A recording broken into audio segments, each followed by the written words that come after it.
I often get asked why I went with Newfoundlands instead of getting more golden retrievers. This is actually probably the second most asked question, number one being, where did you get Charlie's duck? Short answer is, because I wanted to, but I don't want to go with that answer as I don't want to come off as rude. I had a friend growing up that had a big brown Newfoundland named Bear. He was the sweetest, fluffiest dog. He was the true definition of a gentle giant. I knew back then that one day I would get a Newfoundland when I felt the time was right. Newfoundlands are an amazing breed. They're smart, loyal, protective, and can be super calm. Despite their large size, are great with kids. Sure, they can tend to be a tad hard-headed or even a little bossy, but they are the most lovable dogs. I've always said there is two things that Newfoundlands love, water and cuddles. They would be 100% content spending the day cuddling with you. I know you may be thinking, but Goldens are sweet and cuddly too, which they are for the most part. That is, if you can get your Golden to lay still long enough to cuddle. Goldens and Newfoundlands I think are sort of similar, at least mine are. But then again, maybe it's because my Newfoundlands have grown up with my Goldens. Okay, so back to why I went with Newfoundlands instead of another Golden. When we got Tucker's terminal cancer diagnosis late summer of 2019, I knew in my heart I wasn't going to be ready for another Golden for a while. It took some time convincing my husband, but in October of 2019, along came Miss Daisy. She fit in perfectly with our family. She was sassy, bossy, and stubborn, but oh boy was she so sweet. As time went on and she grew up, I realized she never really grew out of her rough puppy play. She was roughing up Charlie, even though he didn't seem to mind. I felt she needed a larger playmate.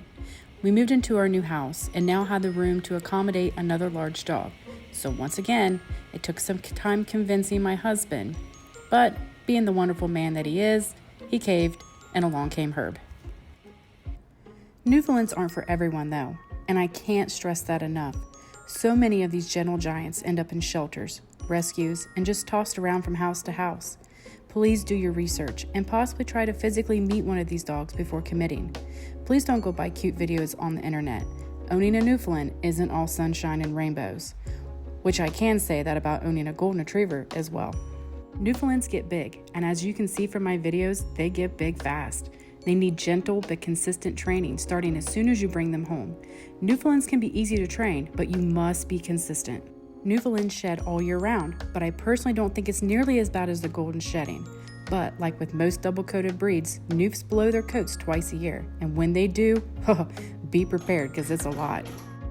I quickly came to realize it's impossible to keep them clean, whether it be crunchy fur from their slobber, finding water to play in, or rolling around in grass or mud. They will find a way to get messy. Did I mention the slobber? You may get lucky and get one that doesn't slobber much, or they may be like a water fountain. There is no such thing as a dry-mouthed Newfoundland. They all drool and slobber to a certain extent. A Newfoundland's coat needs a little extra TLC. They need daily brushing as well as once a week thoroughly going through their coat. I opt to keep mine trimmed up. Once a month, I will trim the fur on their body, ears, sanitary areas, and their paws. I typically bathe my dogs every 4 weeks in the warm months and every 6 weeks in the cooler months, or as needed. If you plan to groom your Newfoundland yourself, I highly suggest getting a high-velocity dryer. Bathing and drying a Newfoundland is no easy task, but by using a high-velocity dryer, you're ensuring you're getting their coat completely dry and preventing sore spots. So now you may be wondering, why would someone want a Newfoundland? They seem like so much work. Well, owning a dog is no walk in the park. It takes time, patience, and dedication, regardless of the breed. Honestly, it all boils down to you. Do you have the time, patience, and dedication to care for this breed? Can you handle the fur, the slobber, and most importantly, their size? If so, you will gain one of the most loving, sweet, and silly family members.